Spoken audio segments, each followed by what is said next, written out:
I think this is something that we could perhaps consider doing more often.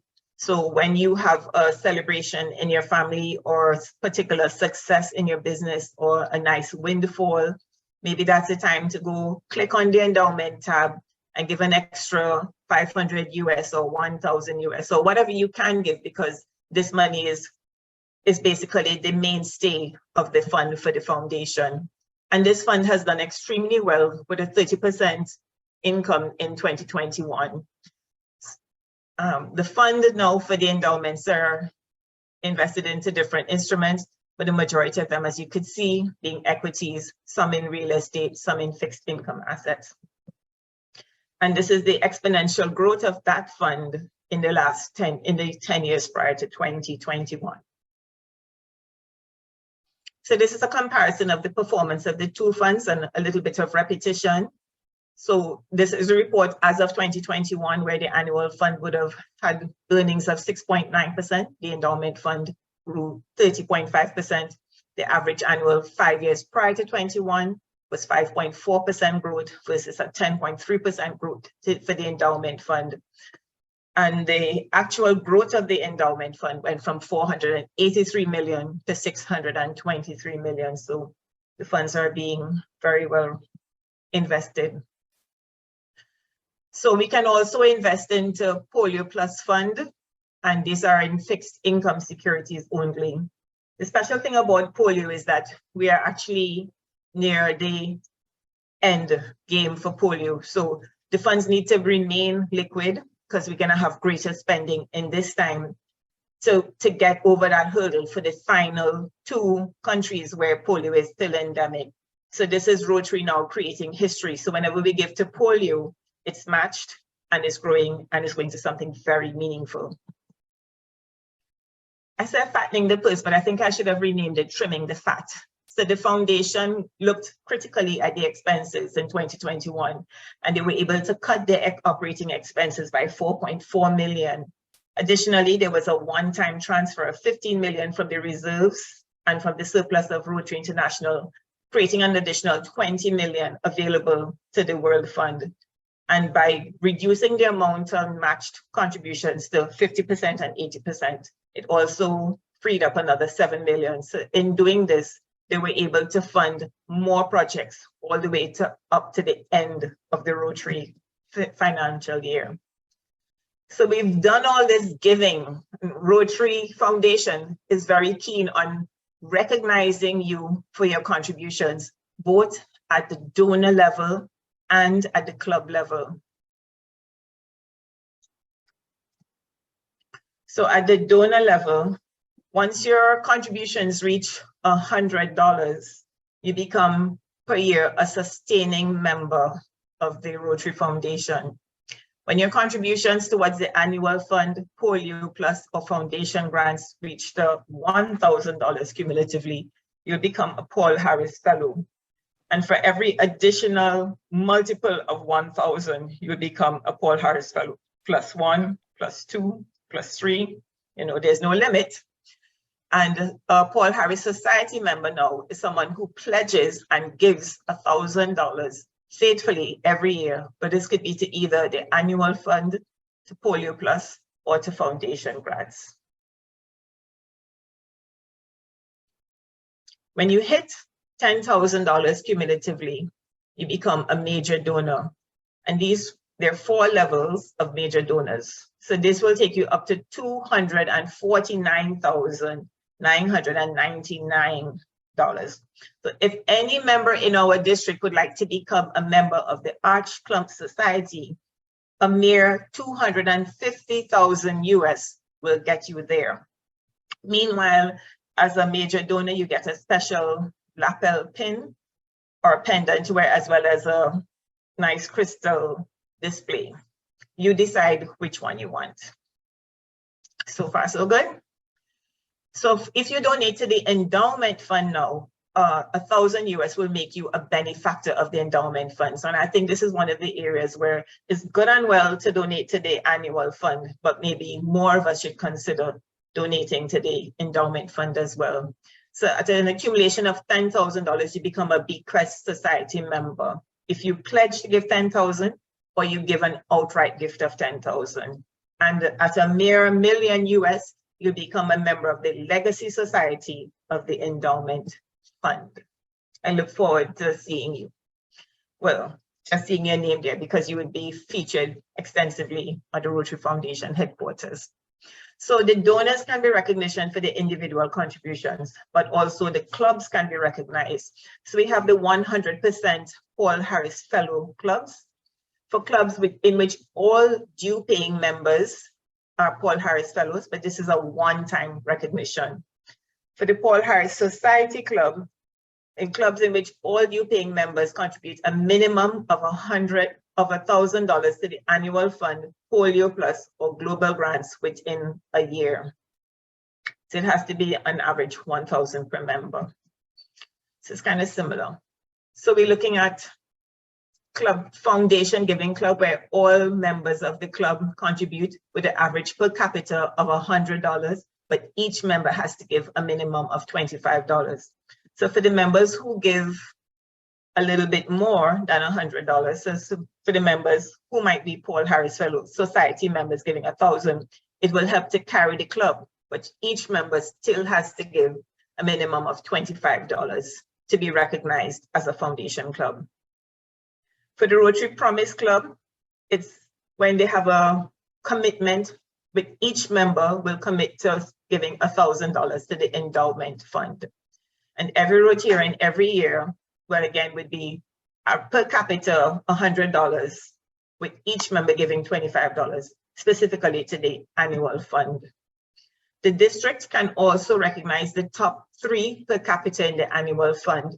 And in this case, each member has to give a minimum of 50 US, and it would be the clubs in the district who have 100% giving, but also the highest per capita giving, with a minimum of each person of $50.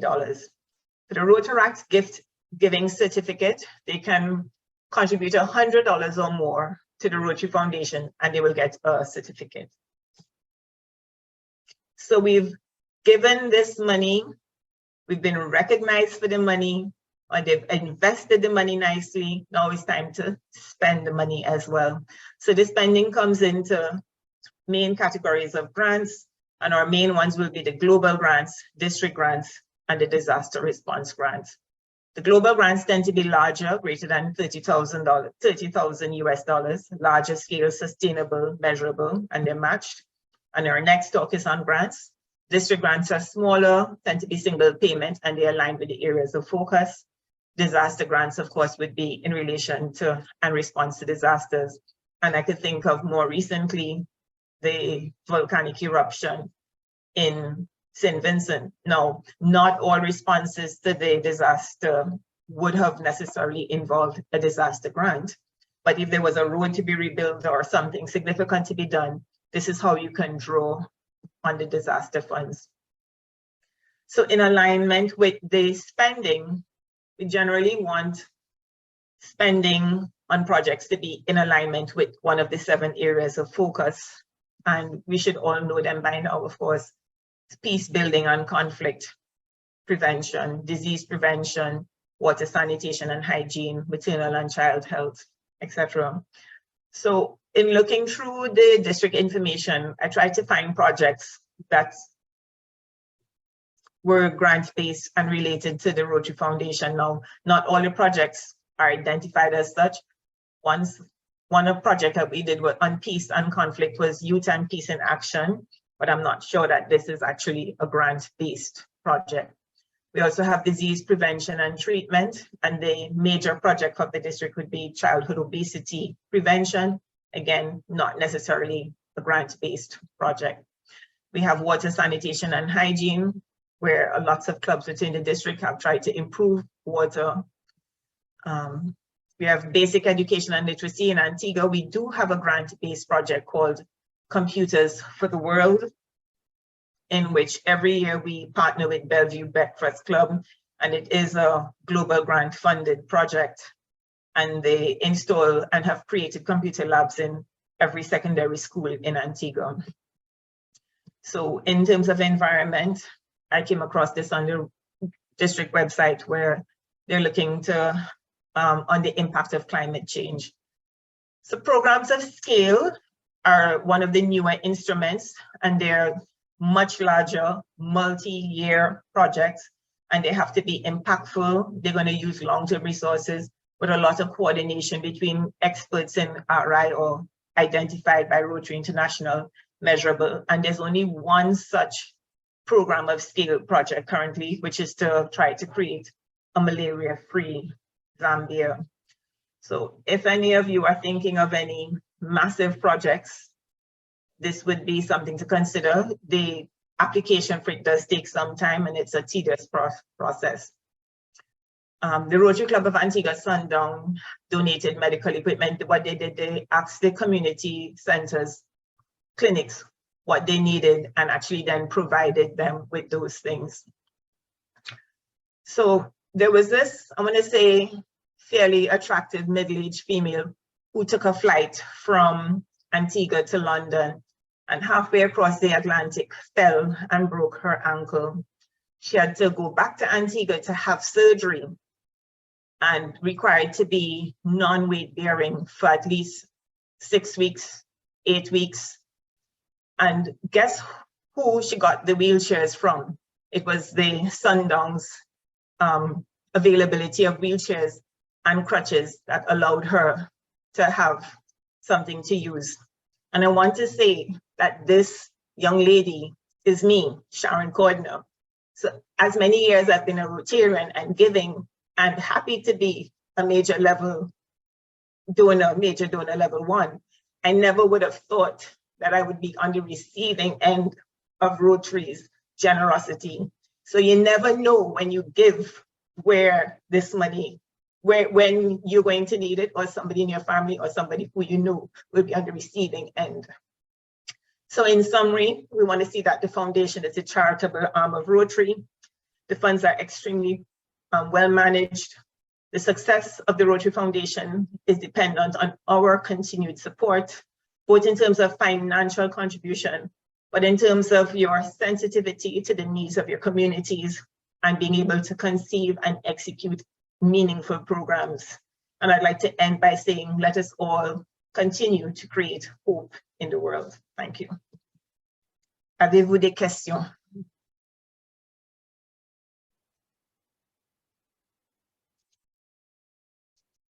Thank you very much, Past Assistant Governor Sharon. Lots of information shared, lots of numbers, but excellent job in, I would say, simplifying, you know, the whole concept of global grants is something that we, as clubs, individual clubs, see as something, you know, way beyond the club's reach. I think you have done an excellent job in breaking down what seems a very complex topic into a very simple format. I got quite a lot of it. I took, you know, quite a lot of notes. I think all Rotarians in the district should be very proud of the way in which our contributions are managed. Sharon did an excellent job in showing, you know, how prudently RI treats our monies. And not only that, how they also are very, very prudent and strategic in how they disperse funding also for the benefit of, you know, persons around the world. So excellent presentation. I know we have some time allocated on Thursday where we're going to be going over some questions, but there are a couple that there's one in particular that was put in the chat, which I would probably want to, as we have it now, I'm sure there are going to be much more questions coming on, you know, in your minds before the end of the session. There's one that's asked here, are capital projects, for example, building construction, acceptable or considered for grants, as they don't seem to fall under any of the areas of focus? Sharon, you want to give your thoughts on that one? Capital projects, where does it fit? Would it be considered? So I would think if we had the courage to say, create a big project, like create a dam to help with the water situation, create a water desalination plant, you're directly addressing an area of focus, which would be water and sanitation. That would require infrastructure, something being built, and it can be, but a lot of the projects that we do don't require it or won't justify it. And I know it's always been a tricky spot in our club traditionally, where we don't believe in bricks and mortar investments, although we ended up inadvertently building a library for one school and it worked, but it wasn't done on grant money. But I think we need to actually think big. And in thinking big, you will have construction involved. So programs of scale will definitely involve something with, I think that's what she meant, right? Or with, or if we just took on a bigger project, we need to think big. And we need to contribute and get it back and do something meaningful with it. Yes. That's my answer. We just need to projects of that scale. All right. Maybe a quick response from any of the other PGGs who are on the call. Any thoughts on capital projects, construction projects? Maybe PDG. Who do we got? We got PDG Roger, PGG Dave. Either would be fine. It's all your thoughts are always welcome. I'll speak if you don't mind. Sure. Yeah, I think some clarity is required on what you refer to as capital, because I also heard construction. I think the question might have been more aligned to construction. Having said that, there has always been how should I say, a deference not towards construction projects when it came to global grants. I think that every global grant is a different application, and so the details of what the project entails may or may not have that facet to it. However, if the entire project revolves around we would like to build a building, then the answer is no. So they do not directly fund construction projects, but some specific global grant application, and it will be determined based on its merit. Thank you, PDG Roger. So I think we're right on time. All the kudos are coming in for a wonderful presentation, Sharon. I'm sure we're going to have lots of lively discussion on Thursday centered around what you shared with us. So we're ready to slide into our second presentation for this evening. And I'll ask District Secretary-elect Annette to do the honor of introducing our next speaker. Good evening, fellow Rotarians. It is my distinct pleasure to introduce PDG Wadi, who was born in Suriname. He is an entrepreneur, and he joined the Rotary family as a chartered member in 2002. And that was the Rotary Club of Paramaribo residents. He has served in many club and district positions. PGG Wadi is passionate about the foundation and its impact on the region and internationally. He really got involved in Rotary when he was asked to join a water, sanitation and hygiene committee for his club. PDG Wadi is currently the District Rotary Foundation Chair. He is a Polio Plus Society and a Paul Harris member and a major donor level 2. PDG Wadi will be presenting to us today on district grants, small and simple. We look forward to your presentation, PDG Wadi, and it is at this time that I will ask you to please take the floor. Thank you.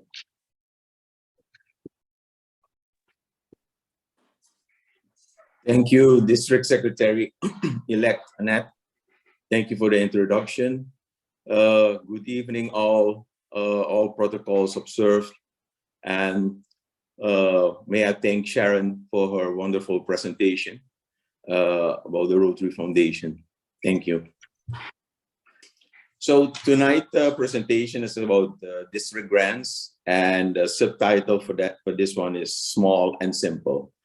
Usually when I speak to Rotarians, club presidents, and others, I promote district grants because, in my opinion, they are really small. They are small and simple to get in comparison, for example, with global grants. Second slide.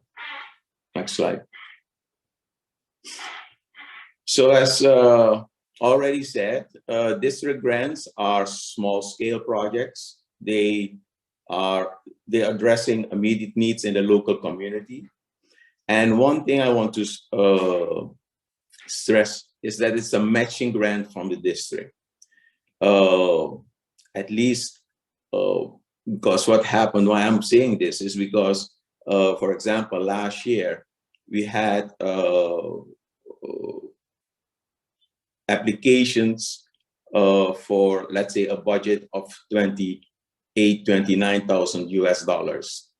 And if that's the budget, and the district grant will be the sole funding for that project, that would mean for us in our district that more or less 60–70% of our district funds will be going to just that one project. And district grants are not really meant for just one project. They are meant for small-scale projects within the district. As we already heard of past Assistant Governor Sharon, is that there should be alignment with the 7 areas of focus, the foundation goals. And it's a single grant awarded annually. So there is just a one-time in a year you can apply, and if granted, will be disbursed to the club. Next slide. Next slide. Yeah. So yes. So that's why I call it. It's small, but it is also simple to get. Yeah. But first of all, of course, since we're working with other people's money, with Rotarian donations, we need to. The club has to, like any other organization who's working with other people's money, should take care of what the requirements are. The first requirement is for us in our district is that you have to be up to date on paying RI dues and district dues. Yeah, so it's these 3–4 requirements are very critical to apply if you want to apply as a club for the district grant. You have to, your dues have to be paid, and also your district dues. Be up to date on any previous grant report. Very special. And you need to have contributed annually to the annual fund over the last 3 years. That is something specifically for our district. Not every district uses this as a requirement, but we in our district, we do this. So that's very why, because of course, as we have seen from the former presentation, is that out of the annual fund, we get the funds to disperse district grants. So to keep on having these funds, of course, we need contributions from our clubs. Next. Very important, and in fact, most importantly, is that the club has to sign a club memorandum of understanding.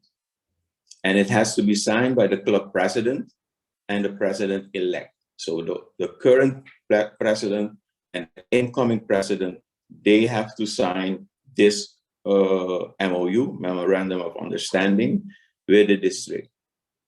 And In our club, in our district, this has to be sent to the district grants subcommittee chair no later than the 30th of June to 2023. Yeah. So at the end of this Rotary year, the MOU has to be signed and sent to the district grant subcommittee chair in order to be eligible for a district grant. Very important, let's say, requirement. If no MOU is signed, we will, we cannot grant or at least take in consideration the project you want to, the project you're presenting. Next. What is the MOU? The MOU is an agreement between the club and District 7030, and it acknowledges that the club will undertake measures to ensure proper implementation of grant activities and proper management of foundation grant funds. As I said before, this MOU is very important, and this MOU, signing this MOU, will qualify the club according to Rotary Foundation rules, Rotary International rules, to get any fund out of the foundation.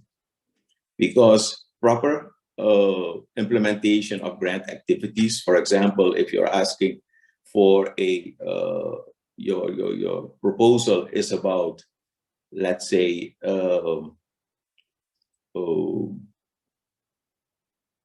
doing something in education, and you're using the funds for something totally different, then you can see that it's not proper implementation of the activities that you have put in your proposal. Another thing is also is that the grants, the funds that you get from the funds that you get from the grant, they have to be managed properly too. Yeah. So once again, we're working with people's money. People have, the Rotarians have donated their money to the foundation, and of course, we want proper management of those funds. Thank you. Next one. Next. Next slide. Is the club qualification? Yeah. Yeah, that's the one that's on. Or you Oh, want I'm the sorry. one after Oh, this? yeah, no. Sorry. Okay. So you must, so to participate in the grants, in the Rotary Foundation grants, your club must agree to implement the financial and stewardship requirements in the club memorandum of understanding, and send at least one club member to the district's annual grant management seminar. I already elaborated a little bit on this stewardship requirements, and that's very, very important within, let's say, receiving foundation grants, and not only for district grants, but also for global grants. Next.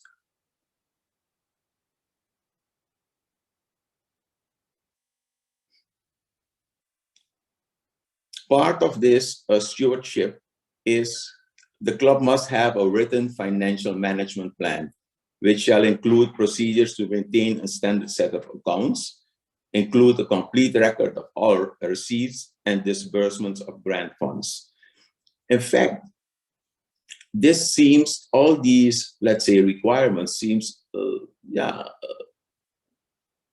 it could be,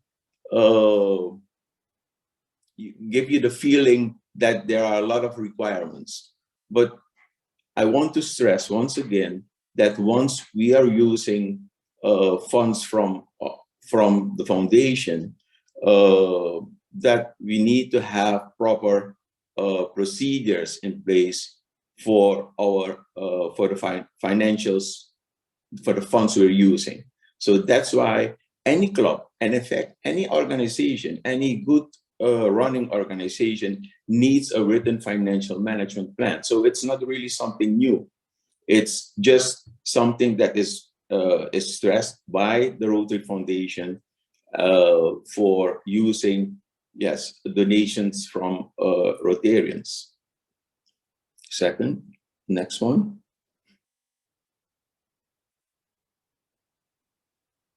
And part of the financial management plan is also, if you're buying things, assets or whatever, I mean, you need to have an inventory system. For example, as was in the former presentation was talked about computers, then if you're using, or if you're buying computers with the funds, you need, of course, have an inventory system, knows where these computers are, and so that we know that they are reusing according to the proposal and according to the project. And of course, ensure that all grant activities, including conversion of funds, comply with local law. So, for example, let's say, for example, in Suriname, if we get US dollars from the funds, we don't need to, we cannot, let's say, go to a what we call a cambio exchange, foreign exchange office outside of the banking system, or let's say our friend who can convert these funds into SRDs in Suriname dollars, because then we don't really comply with the law. Next. Very important, if you're talking about stewardship of the funds, is that you have to maintain segregation duties for handling funds. Who's signing? Who's the signatory on the who's asking for the funds within the project, which Rotarian, and who's signing for disbursing of these funds. There should be a segregation. Next.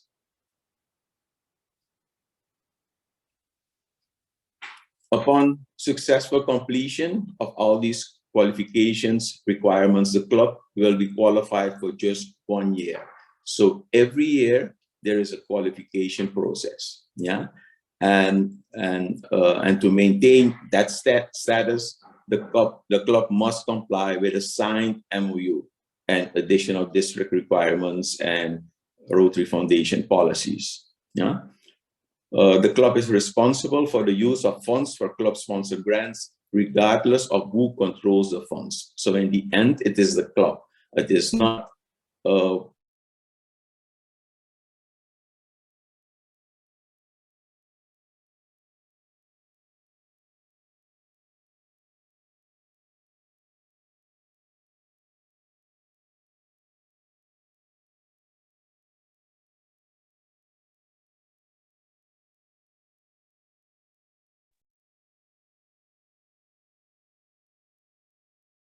Hello. Oh, we have lost PDG. We have lost PDG Wadi. It Seems seems like internet. Oh, okay. I was wondering if it was me. No, it looks like it's internet. Must be internet connection. Okay, Yeah. let's give him a few to come back So- on then. Yeah. Let me, I wonder if he had a power outage. I know the other night, oh, that was Elvin was on, PDG Elvin was on in a blackout. Yeah.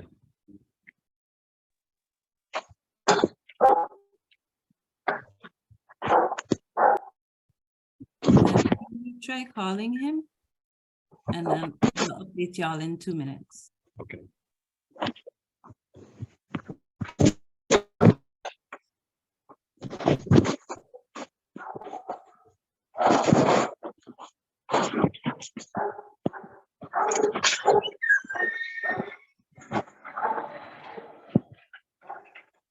Okay, he's joining back now.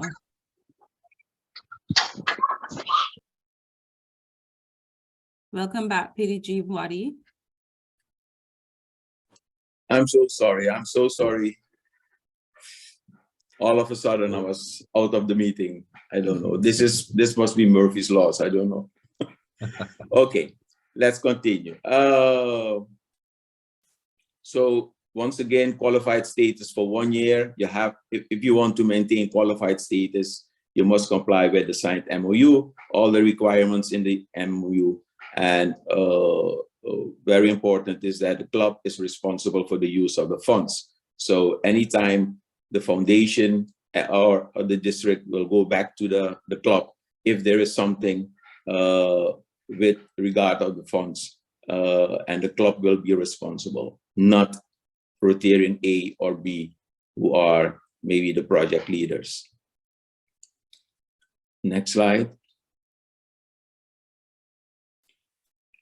Your club can be disqualified, of course, or suspended or revoked if during the project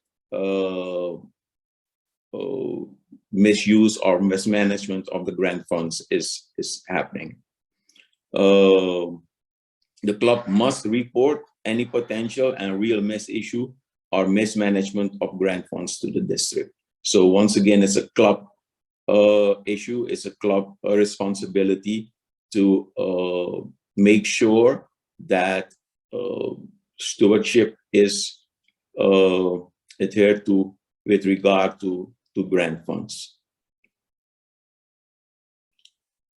Next.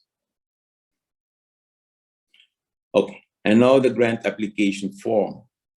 The grant application form, which will be distributed soon to the clubs in the district, will ask for information as what will be the outcome of the project, the number of beneficiaries, which communities, maybe you have another partner, another Rotary club in the district or outside the district, but also other NGOs or companies. And of course, how many Rotarians and Rotary actors are involved in the project. Next. And the grant application also has a project budget. You need to submit a project budget. And of course, outline in US dollars, for example, these line items as labor, supplies and materials, equipment, training, and whatsoever. Next, project funding. As I said in the beginning, it must be seen as a matching grant, and especially if it's a larger project. For example, you're asking, your budget is about $20,000. Don't expect from the district to get all that $20,000. We cannot, in fact. And so, what will be what will the host club bring into how will you source the budget? How will you source the budget? It could be part from the club, from other clubs, other Rotary clubs, and other resources. And in the end, it's a matching from the district out of the district designated fund, DDF, so-called. Next. The timeline of the application, the deadline for the application is the 30th of September, 2023. Yeah, very important to keep in mind that there is a deadline. So before the end of this year, so the latest 30th of June, we need to have the signed MOU from the club. Because that's a very important and most important requirement to be qualified. And the deadline for the application is 30th of September 23. You have to submit it by email to the District Grants Subcommittee Chair, and in that email, you have to copy the Rotary Foundation chair and the DG, and using the grant application form that we will disburse very soon. Next. The decision will be 2 weeks after the 30th of September. Within 2 weeks of close of applications, there will be a review and either accept or decline the applications.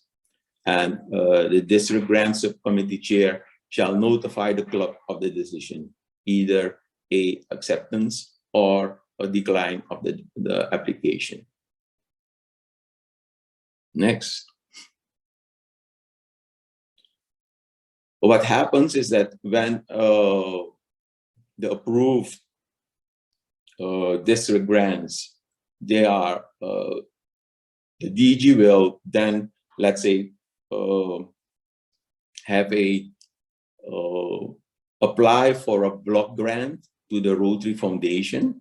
So all the district grants that have been approved, the total sum will be, we will apply for that to the foundation, and when the funds are released to the district, they are disbursed to the clubs, and the entire process should not take longer than 2 months. Next. Very important is that the contact person on the grant application must report to the subcommittee chair the progress of the project, but also and with photos and other commentary on progress and expected time for completion. Next. And then, of course, at the end, a final report to the district subcommittee chair via email within 1 month of completing the project, including all appropriate received bank statements showing the use of the funds. That was it. In summary, we can say yes, it's small. It is simple. Once your club is a smooth and good running club. I mean, if you have all your financials in place, as you should have, of course, as a good running club, then all these requirements that seems maybe a little bit a lot can still, it's easy to adhere to them because you already have them in place. So it seems overwhelming maybe. I've talked a lot, I've mentioned a lot of requirements, but in fact, once again, a good running club should have a written financial plan, should have separate accounts for admin and just operation and charitable events for projects and things like that. Segregations of accounts, segregation of handling the funds, things like that are normal, should be normal practice within a club. So with that, I thank you for your attention.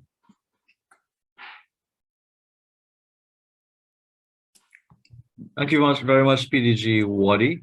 Again, a lot to chew on, and thanks very much for a very explicit presentation on district grants.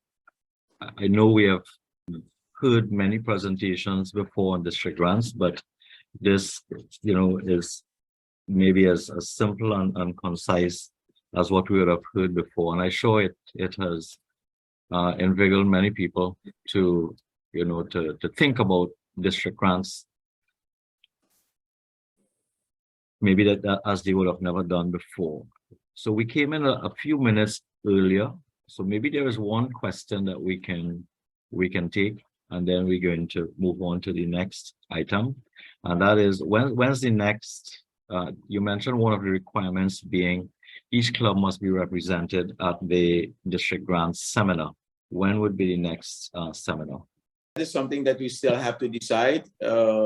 together with District Trainer-elect.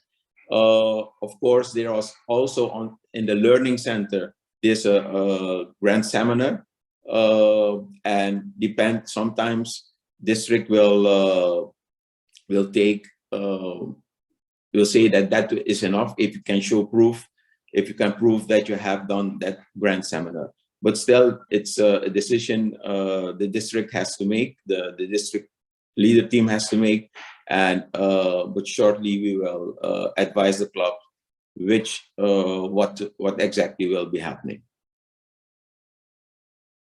Okay, wonderful. Okay, so we're right on the button where time is concerned. So I'll ask Rotarian, this is Leah, this is where we're supposed to put on our big smiles for the roving photographer once more. Yes, but before that, I see PDG PDG David's hand. Yeah. Yeah, thanks. Good evening to all. Just by way of suggestion, what we've done in some cases in the past is one of the slots at the conference for the foundation could be turned into a seminar to sort of fulfill that obligation. Just as a recommendation. Okay, answer that, PDG David. Right, so we have some announcements, and that's going to be shared by Rotarian Ryan. Okay, yes, good evening again, fellow Rotarians. So reminder for Thursday's discussion session, which is from 6 p.m. to 8 p.m. And we encourage to bring questions to ask during our Q&A session, or Q&A panel session, which we would have DG Brian, DG Wadi, and Zone 34 Regional Coordinator for TRF, Sandra Hempstead. We are also encouraged to invite incoming TRF directors to the discussion session as well. And there's also a reminder for us of where we can access PETS material on the district website. I think Rotarian Ryan would have sent the link. If not, Rotarian Ryan, could you also reshare the link again, please? I'll reshare it. I don't think he's back yet. Okay, all right.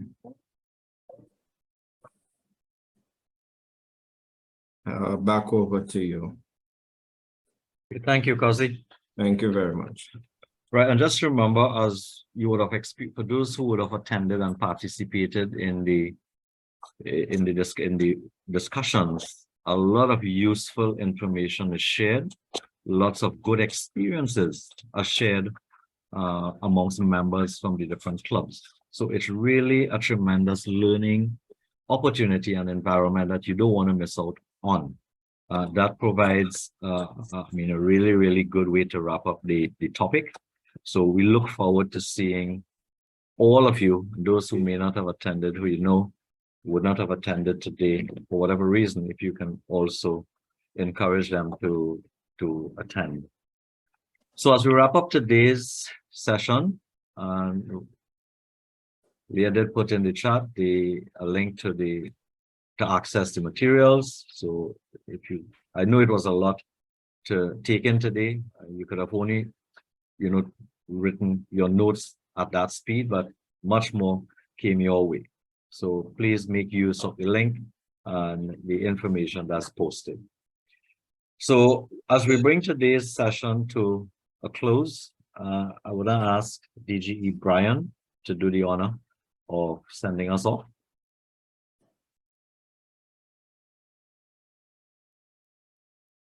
DGE Brian. Okay, I am now unmuted. Thanks. Well, we had two excellent presentations by past Assistant Governor Sharon and PDG Wadi.